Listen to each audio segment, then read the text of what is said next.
I Read bag is, dare I say, the moment fans most often refer to when it comes to George and Anfisa. That is the most re-screenshotted 4 seconds in 90 Day Fiancé history. Anfisa Arkhipchenko, 19 years old, Moscow-born, screaming from the passenger seat of a beige sedan in Chino, California, that she wants her red bag with her makeup. And the moment went viral in 2016 and stayed viral and is still, a decade later, the single most viewed clip in franchise archives. A 4-second reaction shot. And the take we all had in 2016 was, what a nightmare. What a harpy. What a gold digger. That take, it turns out, was not a take. It was a producer's stage direction.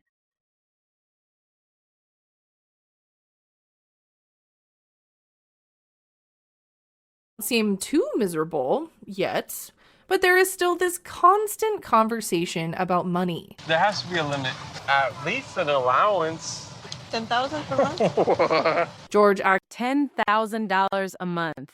That is what Anfisa demanded, on camera, as an allowance, from Jorge Nava, her American fiancé, self-described at the time as a businessman.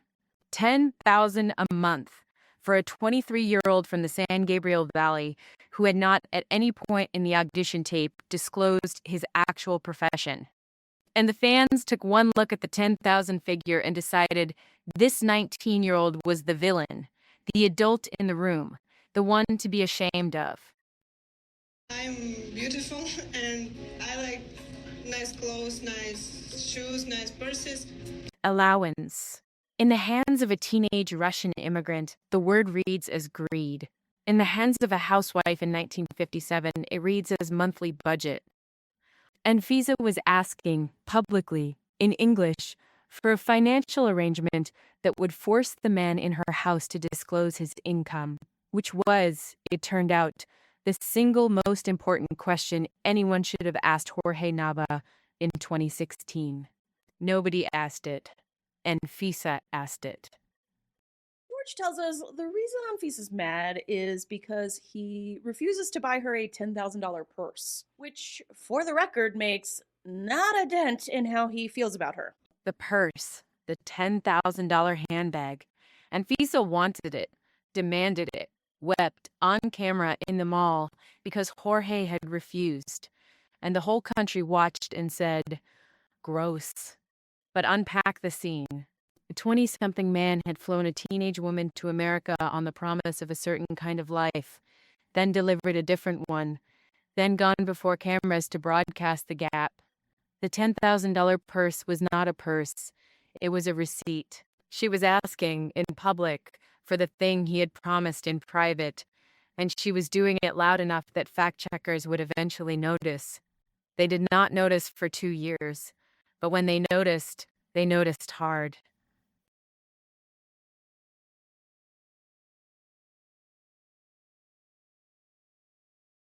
George was arrested in February of 2018. June 6th, 2018. Jorge Nava, arrested in Arizona.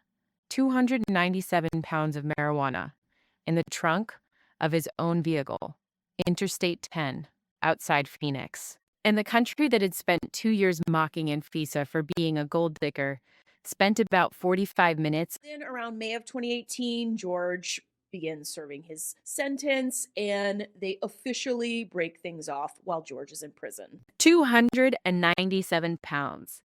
That is not a personal stash. That is not a delivery. That is not a side hustle.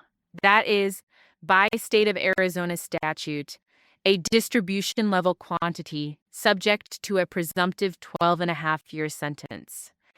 Jorge pled. He pled to a class 4 felony.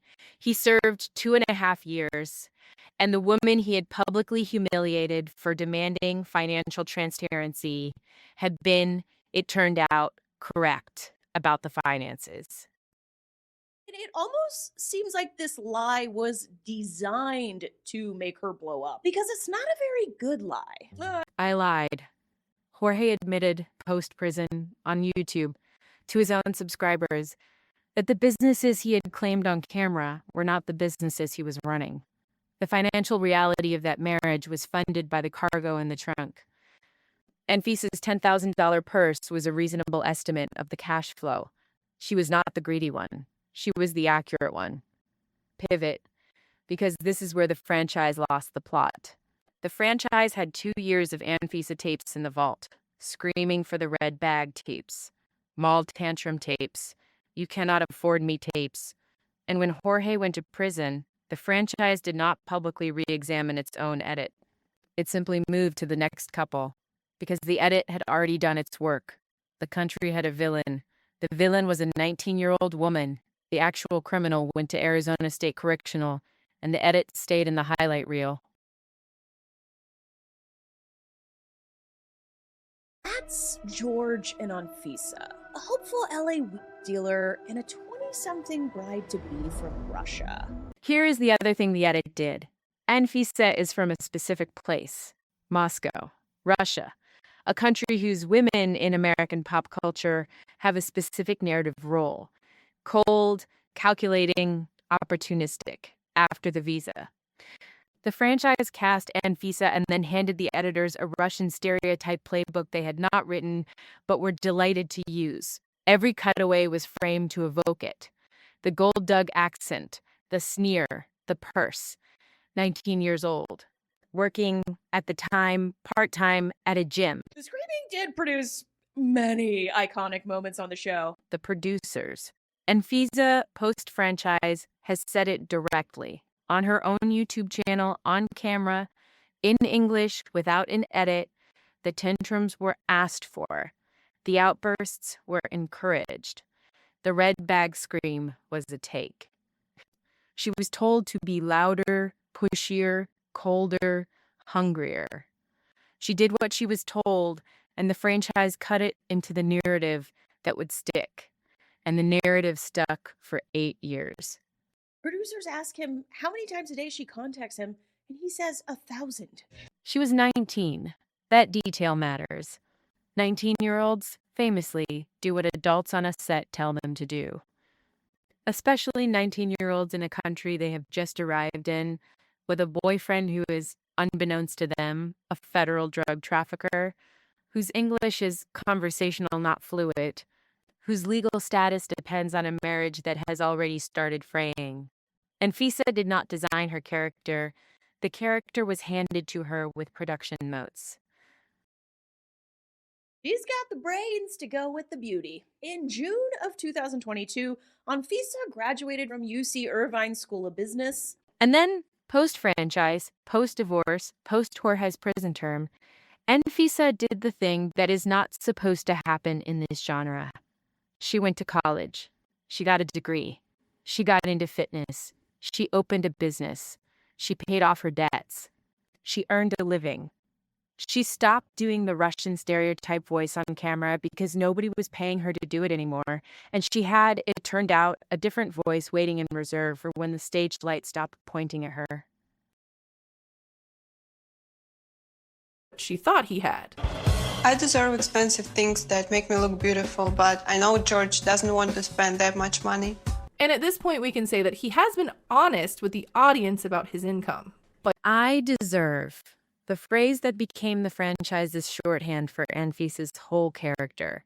I deserve the purse. I deserve the allowance. I deserve the life. The line reheard now as the most un-gold digger thing in the corpus. Gold diggers do not demand disclosure. Gold diggers take the scraps and the surprise. Anfisa was asking in advance what the table was actually worth.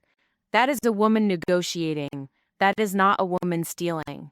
The franchise does not reward that. The franchise rewards escalation. And when a cast member gets sober or gets employed, have something you never even expected to have. How do you feel when you see the reactions to your glow up? It's definitely a great feeling knowing that I'm able to change at least a little bit in somebody's life. Yeah. Glow Up, Jorge's current brand. The transformation narrative. Jorge has lost over 100 pounds. Jorge has returned to YouTube. Jorge has built, with his new girlfriend and their children, what he calls a redemption arc. And the redemption arc has included, this is a direct quote from his own content, apologies to Anfisa that the franchise has not required him to sign. He admits the lies. He admits the trafficking. He admits that Anfisa, the gold digger, the villain, the purse wanter, was the one telling the truth. He admits it in 2023, 7 years late.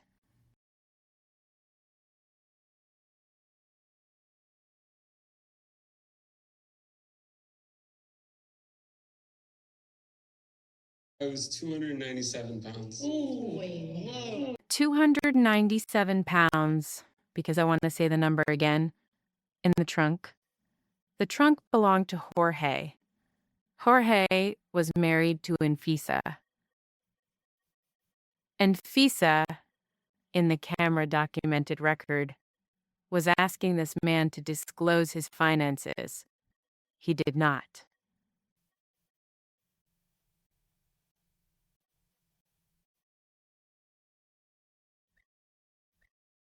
He would not.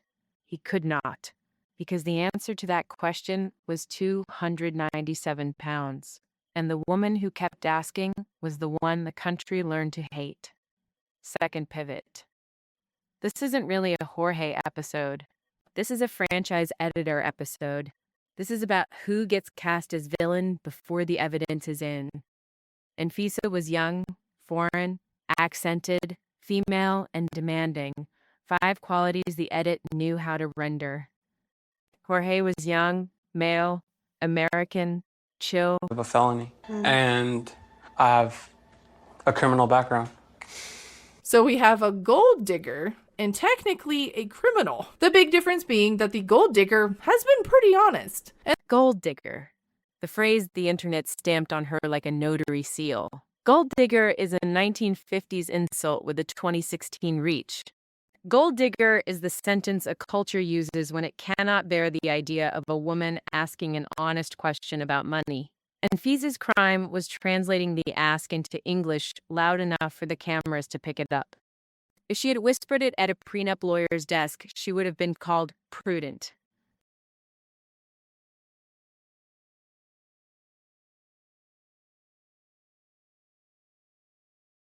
So why did they even try? Join me as we dive into the cataclysmic world of a young woman who was promised everything, and the 20-something weed dealer who got in way over his head. Teenager. Because we have to keep saying it. She was a teenager. The 19-year-old screamed for her red bag and the country laughed. The country did not laugh at the 27-year-old driving 297 pounds of cargo through the Sonoran Desert, because the country did not know. The asymmetry of information at the moment the jokes were made is part of the joke's indictment. You guys sent a picture of broken phone to our producer. And Anfisa, to her credit, did not come back and demand the apology. She did not sue. She did not do a retrospective interview with a major American outlet. She did a post on her own channel, mocking her own former persona, and moved on, which is the most damaging thing a reality television villain can do to the franchise that made her. She refused to stay in the frame. Walk back, owed. Jorge did his time. Jorge paid the legal price. Jorge's current life, new partner, children, rehabilitated body is a real recovery, not a performance. And punching down at a man who has genuinely restructured his life is not the business of this channel. The point is not that Jorge is still the villain. The point is that Jorge was always the villain of this particular story, and the franchise sold a different villain to 2 million viewers and made its money on the counter. There's what looks to me like a clearly fake scene of them getting back together after George apologizes.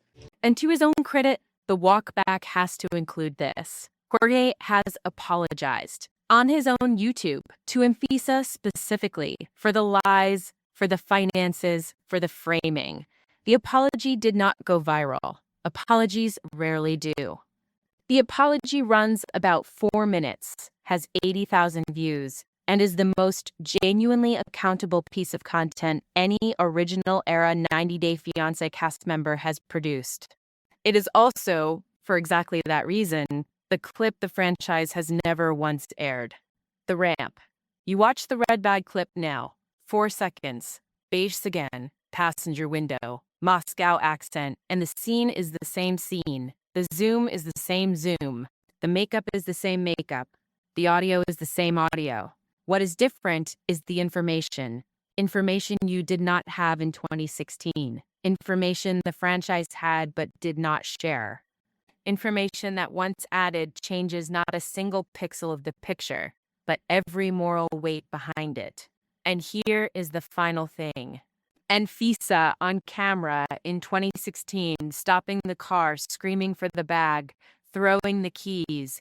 That is the moment the internet decided this woman was a gold-digging villain. It is also, it turns out, the first honest account of what was in the trunk.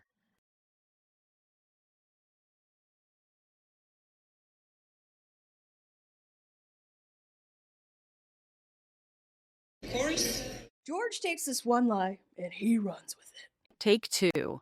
The phrase you hear at the start of reshoots. The phrase that is never, in reality television, supposed to make it to air. Anfisa, in one late-era YouTube retrospective, casually references Take 2, producers asking her to do the red bag tantrum again, louder, with better audio. Take 2 is the phrase that collapses the entire genre's claim to documentary realism. Nothing spontaneous survives a take 2. The reality was rehearsed. The rehearsal became the evidence became the joke became the consensus. The consensus lasted 8 years.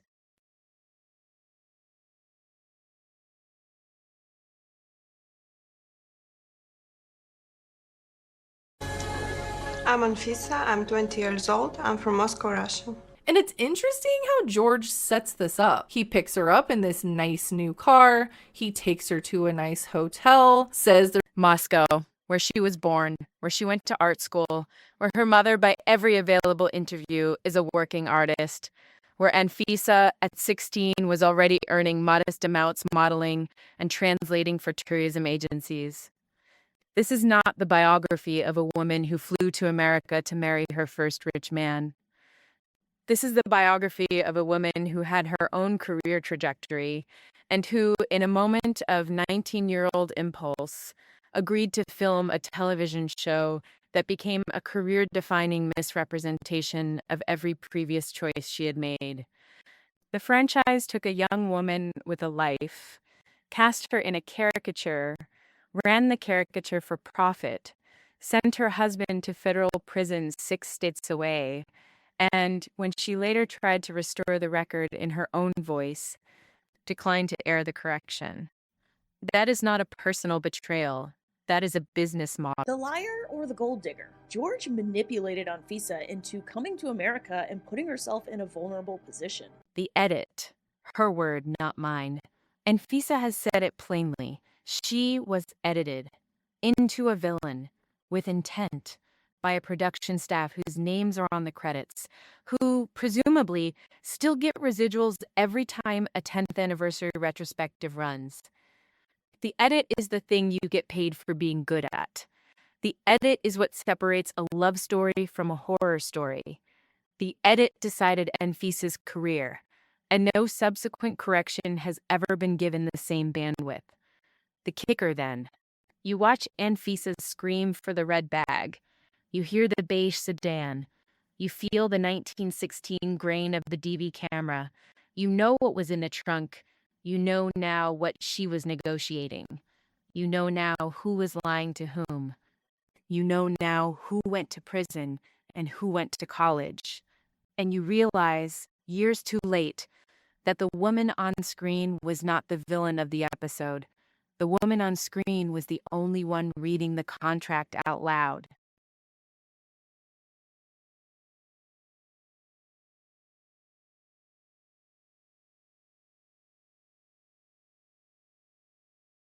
If you made it this far, you either love me or you're looking for something to yell about in the comments. Either way, like, subscribe, and tell your sister.